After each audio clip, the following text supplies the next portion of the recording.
Hi guys, in this video I'll show you how to link a button to a page inside WordPress. Now make sure to log in your WordPress account, and once you're logged in and at the dashboard of the WordPress, so from the left side you will see multiple options. So just click on this option called pages, and once you click on pages, so basically you will see the list of all the pages. You can see these are the pages that are already added. Now you can open the page, click on the edit button if you want to link a page, link a button to the page that is already made, or if you want to make a new page, just click on it, add new page. And once you click on it, so you will see an interface like this one, basically editable, and this plus button as well. So once you see this plus button, just click on this plus button, and inside the search section just write down button, and you will see this option called buttons. So just click on this one, and as you can see, like, this button has been added.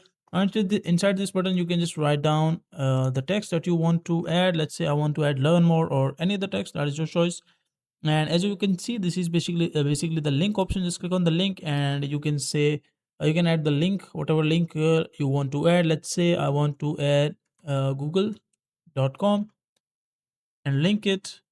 And once it is linked, just click on save, and now as you can see, the link has been added. If you just need to click on publish, and once you click on publish, after that your button will be linked to that page. So that is a simple and easy process of how you can do it. Now make sure to like the video and subscribe to this channel if you find this video useful.